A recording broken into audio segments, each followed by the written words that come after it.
Now let's go right back to my guest, Tony Shearer, and let's begin the story, Tony. Right. Let me start with the story that is not directly from Lord of the Dawn in a sense, but it will come together before the end of the evening. All right. It goes like this. In a time long ago, before the birth of the sun and the moon, before the stars were born, this place where we now dwell was wrapped in a blanket of dark, silent water.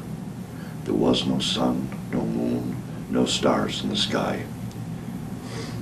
There were only silent creatures, water creatures, turtles and salamanders, and there were waterfowl, ducks and geese and loons and swans.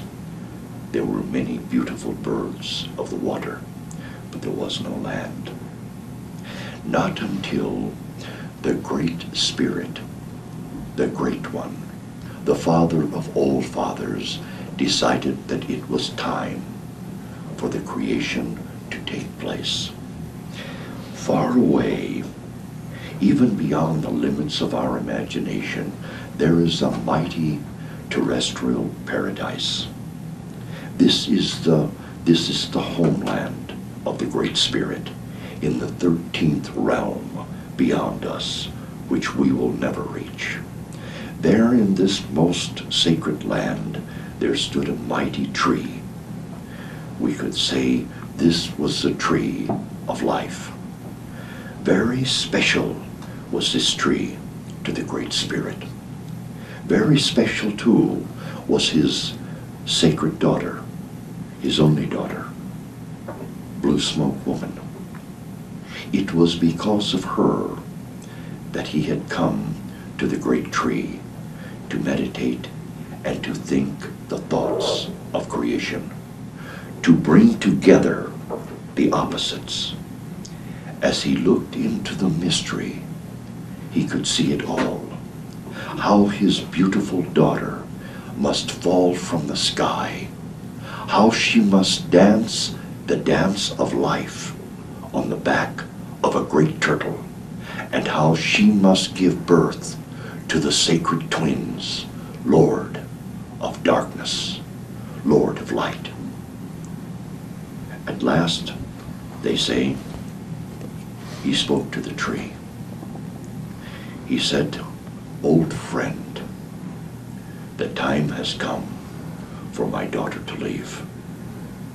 The time has come for her to dance."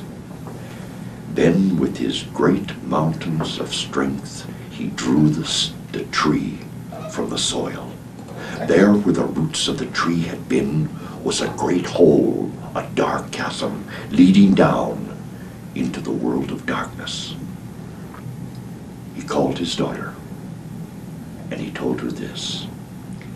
He said, "Go in peace and in calm.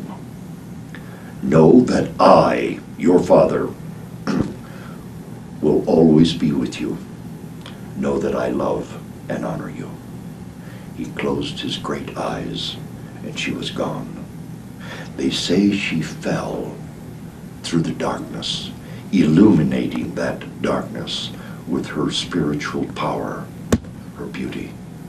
Far below in the deep water, the great turtle rose up to meet her as the waterfowl rose to greet her.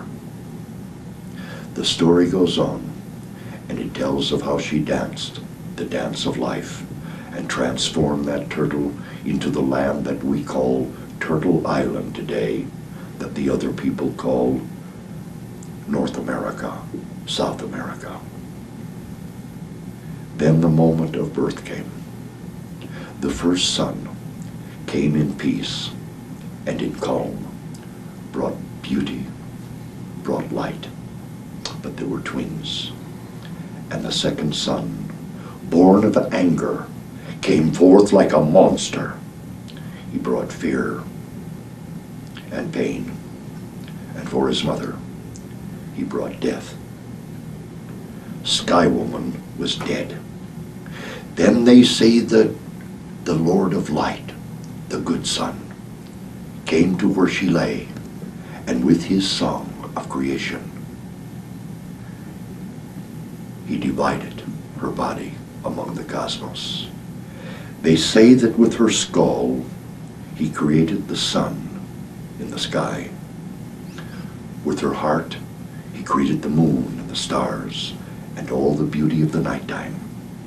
Then he planted her sacred body in the land. She became our Earth Mother, and from her all of our blessings spring. That's an Iroquois story.